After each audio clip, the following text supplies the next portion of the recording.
So Sarah and I are here to welcome you to this workshop. And so the women's chat series came out of an asynchronous conversation I had with Sarah, which turned to a burst conversation and then an inclusion of others, where we were trying to think about how we could create better connectivity for everyone.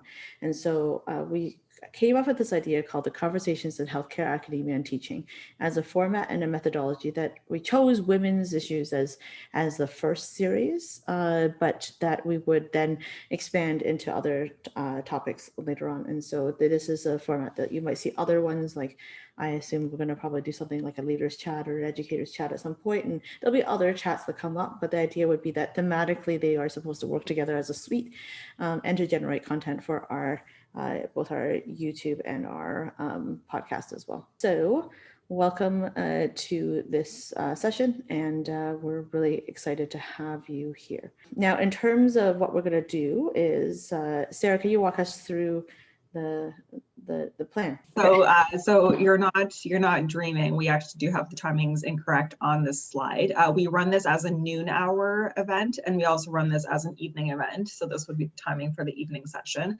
But basically what we're going to do after this introduction and the opening remarks, which just are used to set the context for how the conversation is going to be themed for today, then we break off into small group discussions. We have those conversations for about half an hour, and then those conversations, which are guided by key questions, will be used to come back into the larger session, debrief, and really share the collective learnings that we've had through all these smaller conversations.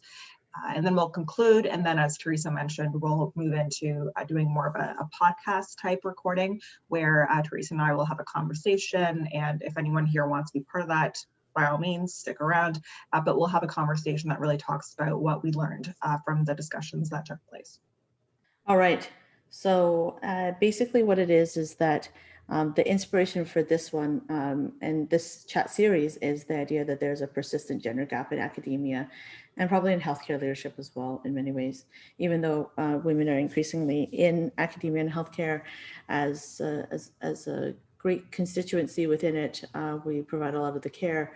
Leadership roles tend to still be quite male dominated in a hospital that has thousands of nurses who are all female. For instance, the CEOs of many hospital systems are still men, right? So this is something that we have to tackle with and think about it in that way. We do encourage you to also think about the intersectionality of whether you're a physician or physiotherapist, administrator. We acknowledge that there's many ways that you can see this, right?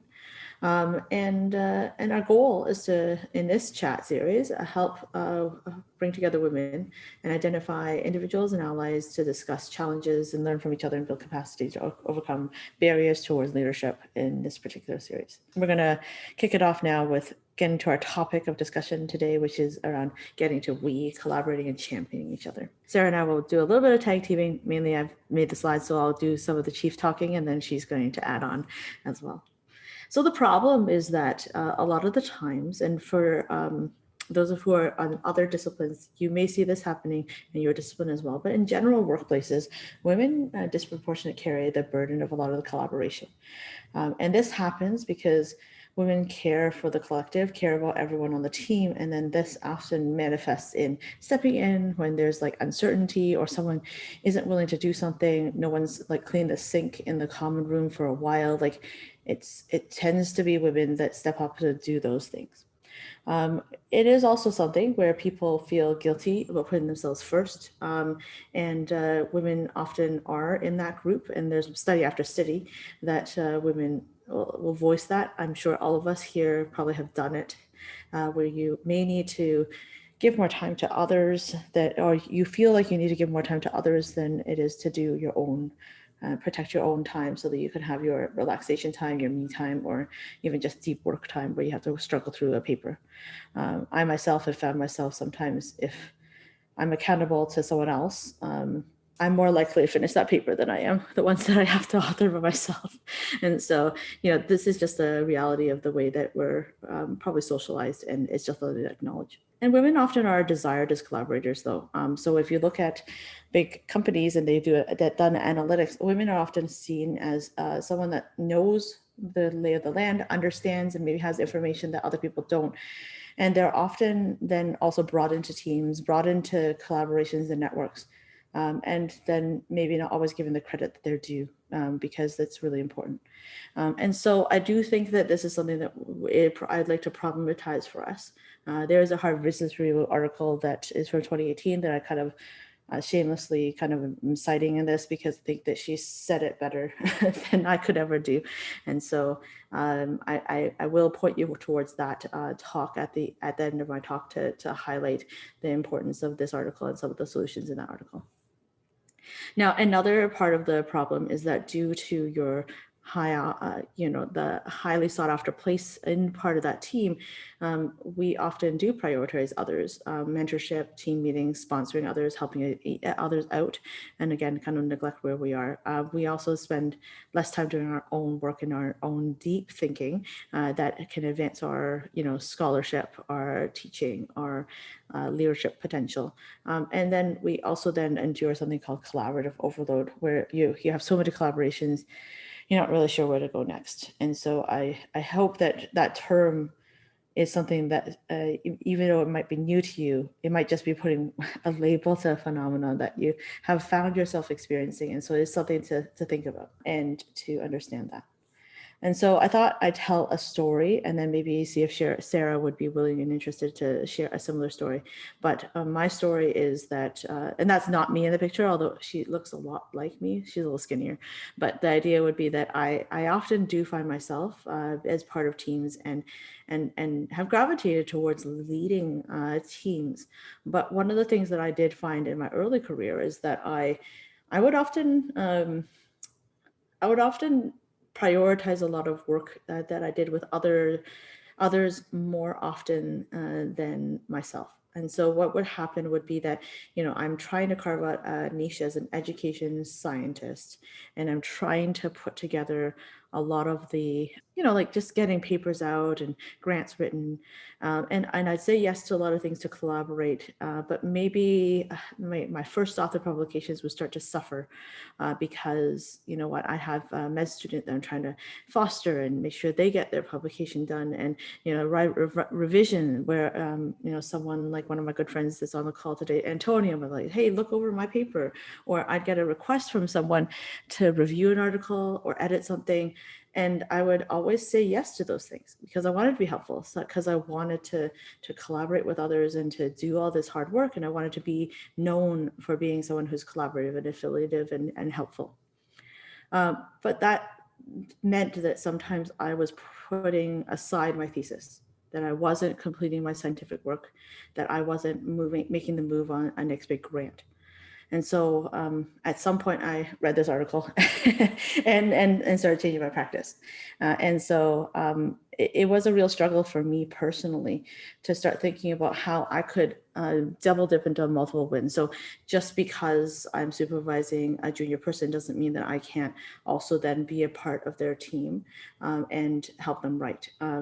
I invested more heavily in taking that need to do a more developmental, transformational leadership point of view to train up and really heavily invest in collaborators who I have actually spent time to engage with and actually bring them back so that they know the core fundamental ways that you can collaborate well with each other, so that I don't mind working with them in the future, and that they know how to carry their weight and be transparent about what they do. And so a big part of my story is that I try to take some of the practices that we'll talk about at the end of this talk and actually build them into the systems of trust and networking and collaboration that I currently do. So there's a lot of transparency, there's a lot of who's going to do what, there's clear accountability of the sightlines, and that's the kind of collaborative work that I do, is like to create the system of collaboration that I do now. Sarah, do you have like any kind of thoughts or reactions to my story? I just have general thoughts to share. I do want us to have as much time as possible to get into the small group discussions. I think that there's a difference between being nice and being kind. And very often as women, we sort of trip all over ourselves trying to do good for others and don't really set boundaries for what our expectations are for ourselves.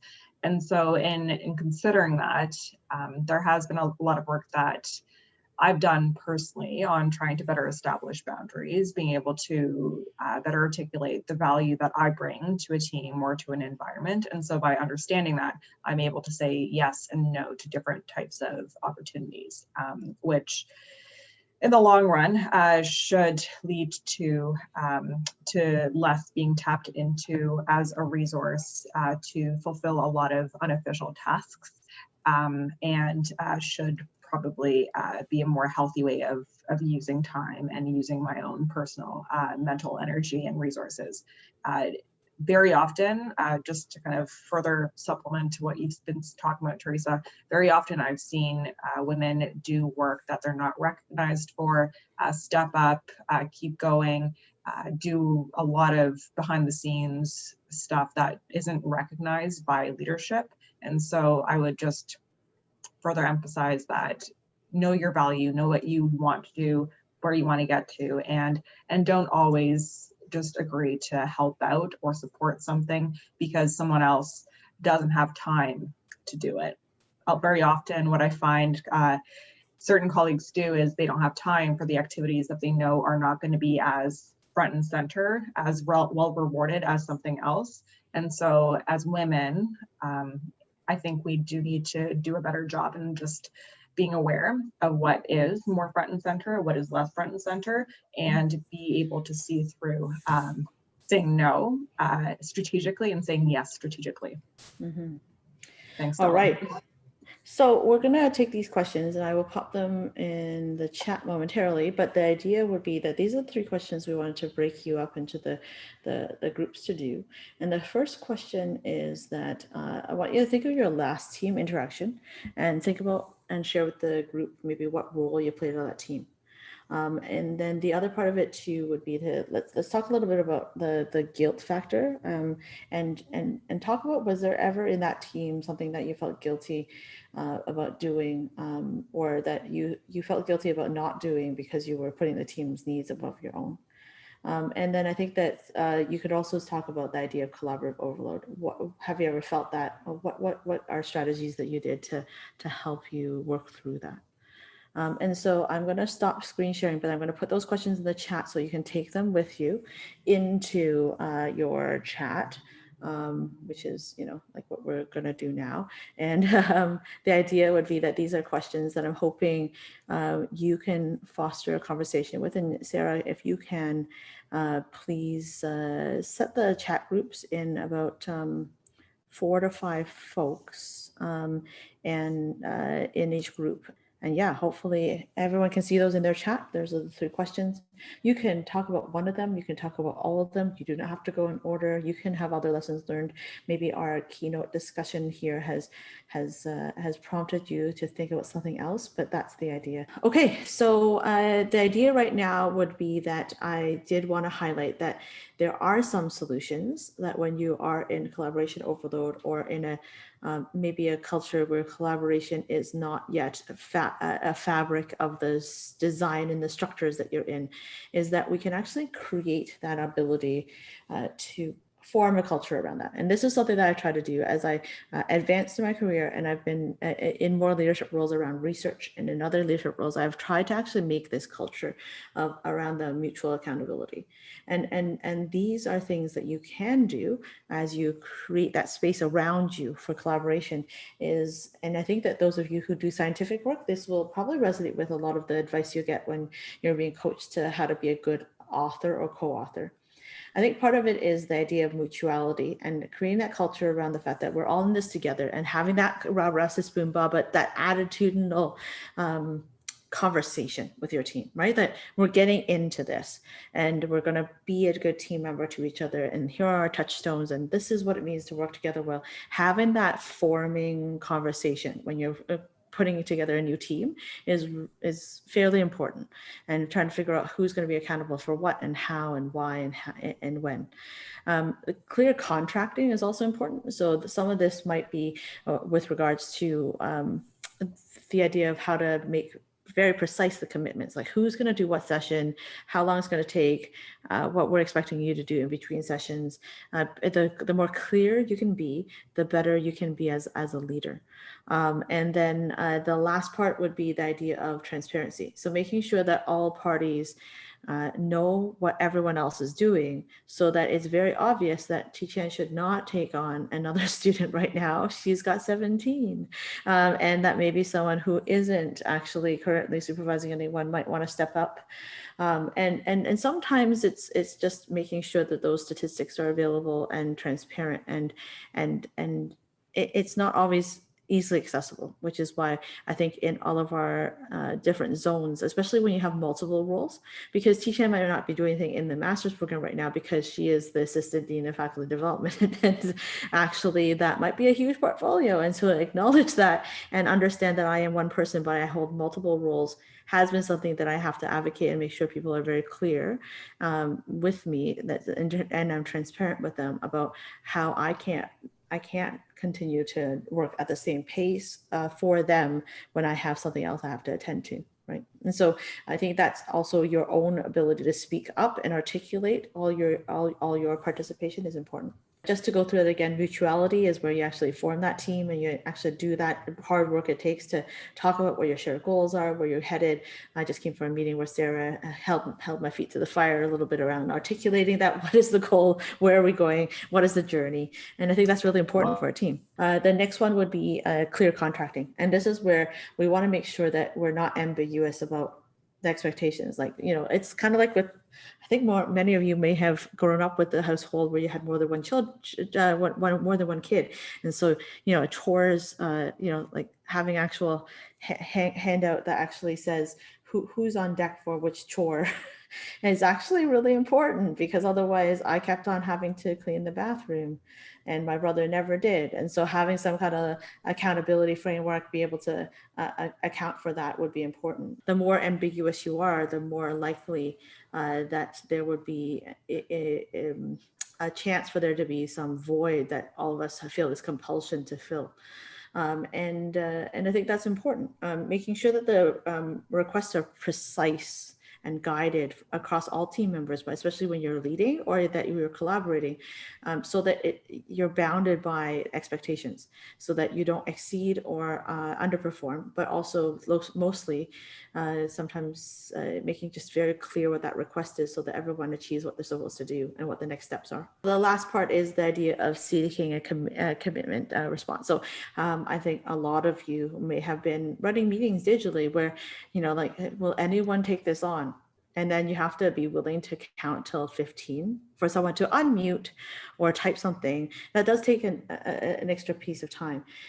The other part of it too would be if you have a committee that comes together quite regularly, it might be, okay, so next on deck is going to be Joey, and Joey, you're next on this list. So unless anyone else wants to volunteer as tribute, Joey is going to be taking on this task. Is everyone okay with that? And so having a list of who's up next, kind of like a speakers list or to-do list, I think is important to kind of have systems that can augment that committed response, right? So if none, don't leave it to chance, because chances are if it's that void, that uncertainty, and it's a fact of the matter is that we'll be headed towards a collaborative approach to it, that it often will be women that actually end up filling that void. I think transparency is the last thing, making sure that, you're above board about the expectations, making sure that you're very savvy about asking, okay, so what exactly am I committing to here? What exactly do I need? Do you need from me? An email is sufficient. You don't have to document like in a formal contract or anything like that. But I think an email, even just after you have a conversation, is that actually making sure that you follow up with, just to be clear, this is what I thought we had discussed and this is what I've agreed to. A simple email after that meeting is actually really good to just keep a data trail and making sure that you have that, and so that you can go back to it as well, because then you can snooze that email for a bit and have it pop up a couple of weeks later, so you can get your to-do list done before the next meeting. I think that you have to make sure that you then follow through to your tasks, and hopefully that's the case, especially in the setting of collaboration overload. Sometimes you can't keep track of all the tasks, so figuring out a good way to keep yourself accountable is important. And then the last thing would be to create a healthy feedback culture, so that if someone isn't stepping up, isn't doing as much, that you have that feedback culture so that you can explore why they might not be stepping up as much, why they might not be doing as much as they could, and seeing how you could support that, right? Because sometimes when you ask, their life is falling apart outside of work. And so a big part of it is that's what the problem is.